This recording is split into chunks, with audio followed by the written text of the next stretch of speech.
Hi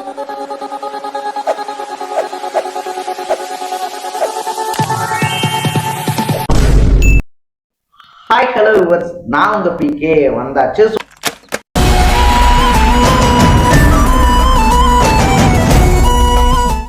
நம்ம இன்னைக்கு இந்த வீடியோல எந்த விஷயத்தை பத்தி பேச போறோம், யாரை பத்தி பேச போறோம் அப்படின்னு சொல்லி கேட்டோம் அப்படின்னா, இந்த தேர்தல் அப்படின்றது இருக்கு இல்லையா, ஒரு பக்கம் என்டிஏ கூட்டணி, இன்னொரு பக்கம் மதச்சார்பற்ற கூட்டணி அப்படின்லாம் வந்துட்டு சொல்லிட்டு இருந்தாலும் கூட ரெண்டு பக்கமுமே வந்துட்டு இன்னும் தொகுதி பங்கீடு அப்படின்றது முழுமையடையல அப்படின்னே சொல்லலாம். தேர்தலுக்கு இன்னும் வெறும் 33 நாள் தான் இருக்கக்கூடிய சுச்சுவேஷன்ல எந்த கட்சியுமே அவங்களுடைய வேட்பாளர்களை இன்னும் அறிவிக்கவும் இல்லை, இவங்க தான் வேட்பாளர் அப்படின்னு சொல்லிட்டு இன்னும் ஃபைனலைஸ் பண்ணவும் இல்லை அப்படின்னே சொல்லலாம். திமுக, அதிமுக உட்பட எல்லா கட்சிகளுக்கும் இதுதான் நிலைமை.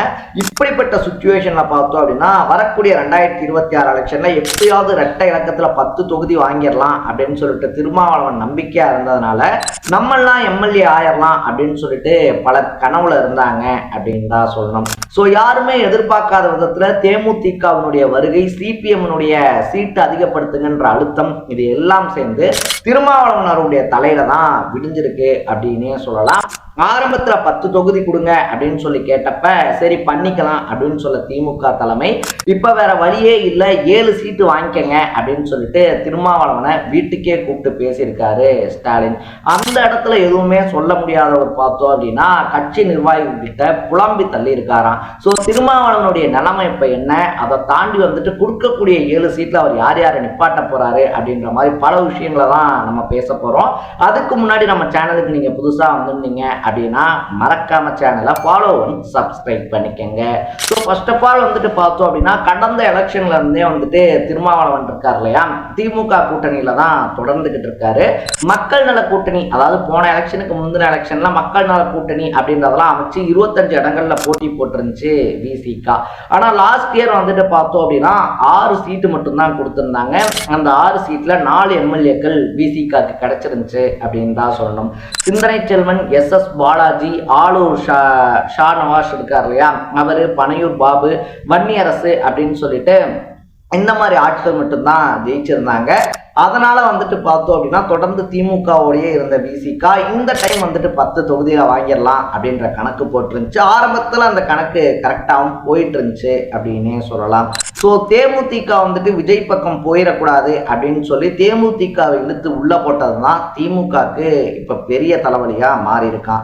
ஸோ தேமுதிக உள்ள வந்ததுனால வந்துட்டு பார்த்தோம்னா சிபிஎம் இருக்காங்க இல்லையா, சிபிஎம், சிபிஐ, இவங்களுக்கெல்லாம் வந்துட்டு போன டைம் கொடுத்த அதே சீட்டை தர்றேன், 5 சீட்டு தர்றேன், 4 சீட்டு தர்றேன் அப்படின்னு சொல்லி பேசும்போது 6 சீட்டு வேணும் அப்படின்னு சொல்லிட்டு சிபிஎம் உறுதியா இருக்கிறதுனால வேற வழியே இல்லாம திருமாவளவன்கிட்ட தொகுதியை குறைச்சிக்க சொல்லியிருக்காராம் ஸ்டாலின். ஸோ அமைச்சர்களை விட்டெல்லாம் பேசாம நேரடியா வீட்டுக்கே வாங்க அப்படின்னு சொல்லி கூப்பிட்டு விட்டு வீட்டில் வச்சே இந்த மாதிரி 7 தொகுதி தான் தர முடியும், இதுதான் நிலைமை, இந்த ஒரு டைம் அனுசரிங்க, நம்ம ஜெயிச்சே ஆகணும் அப்படின்னு சொன்னதுனால அந்த இடத்துல எதையுமே சொல்லாத திருமாவளவன் கட்சியினர்கிட்ட கொட்டி புலம்பி இருக்காரு அப்படின்னு சொல்றாங்க. ஸோ கட்சியினர்கிட்ட பேசும்போது நம்ம என்னதான் 25 வருஷம் அரசியல் களத்தில் இருந்தாலும் கூட வந்துட்டு பார்த்தோம்னா இன்னும் முழுமையான வலிமை அப்படின்றது நம்ம அடையலை. அதை தாண்டி வந்துட்டு நம்ம வளர்ந்துடக்கூடாது, அரசியல் ரீதியாக வந்துட்டு நம்ம பெருசாக வந்துடக்கூடாது அப்படின்னு சொல்லிட்டு தான் எல்லாருமே நினச்சிக்கிட்டு இருக்காங்க. இப்படிப்பட்ட சுச்சுவேஷனில் வந்துட்டு புதுசாக சீட்டு கொடுங்க, புது ஆட்களுக்கு சீட்டு கொடுங்க அப்படின்ற கோரிக்கைகள் வருது, பெண்களுக்கு சீட்டு கொடுங்கன்ற கோரிக்கைகள் வருது. இது எல்லாத்தையும் தாண்டி யார் ஜெயிப்பாங்களோ அவங்களுக்கு தான் வந்துட்டு நான் சீட்டு கொடுக்க முடியும்.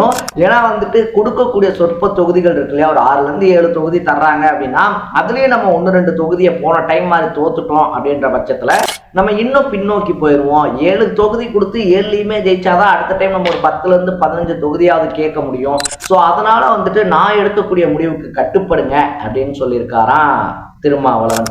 என்னதான் திருமாவளவன் அப்படி சொன்னாலும் கள நிலவரம் என்ன அப்படின்னு சொல்லி பார்க்கும்போது வந்துட்டு பார்த்தோம்னா, சிந்தனை செல்வன் இருக்கார் இல்லையா, கட்சியினுடைய பொதுச் செயலாளர் அப்படின்ற முறையில சிந்தனை செல்வனுக்கு வேணா வந்துட்டு மறுபடியும் சீட்டு தரலாம்.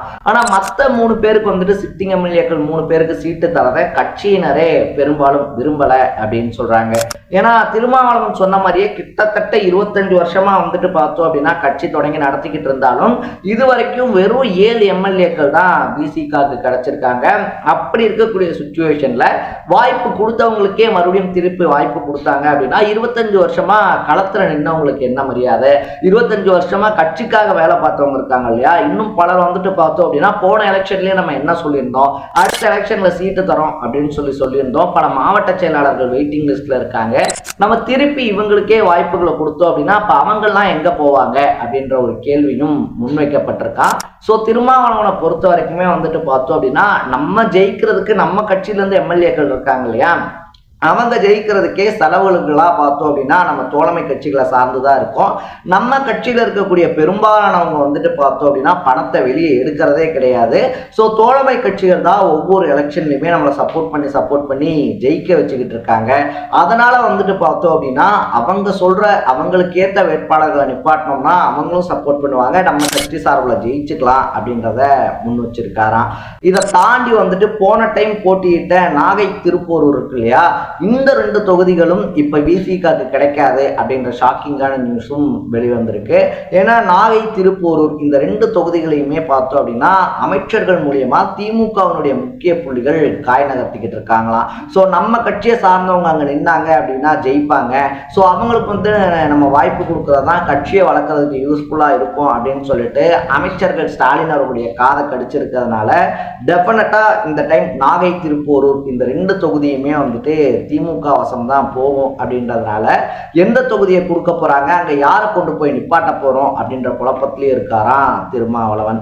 அதுதான் தாவேகா வந்துட்டு சீட்டு அதிகமா தர்றேன், துணை முதலமைச்சர் பதவி தர்றேன்னா சொன்னாங்களே, பேசாம அங்கேயாவது போயிருக்கலாமே அப்படின்னு சொல்லிட்டு உயர்மட்ட நிர்வாகிகள் கேட்கும்போது இன்னைக்கு நம்ம போறது நல்லா இருக்கும், ஆனா பின்னாடி திரும்பி பார்த்தோம் அப்படின்னா நமக்குன்னு சொல்லிட்டு ஒரு ஐடென்டிட்டி இருக்காது, நமக்குன்னு சொல்லிட்டு ஒரு அங்கீகாரம் இருக்காது அப்படின்னு சொல்லிட்டு என்னதான் மலுப்பலான பதில திருமாவளவன் சொன்னாலும் கூட சீட்டு கிடைக்கும் அப்படின்னு சொல்லிட்டு சிறகடிச்சுக்கிட்டு இருந்த பல சிறுத்தைகள் இப்ப சின்னாபின்னம் ஆயிருக்காங்க மனசளவுலன்னு சொல்றாங்க அரசியல் வட்டார பெரும் புள்ளிகள். ஸோ திருமாவளவனுடைய இந்த நிலைமையை பத்தி நீங்க என்ன நினைக்கிறீங்க அப்படின்றத கமெண்ட் பண்ணிட்டு மறக்காம சேனலை ஃபாலோ அண்ட் சப்ஸ்கிரைப் பண்ணிக்கோங்க.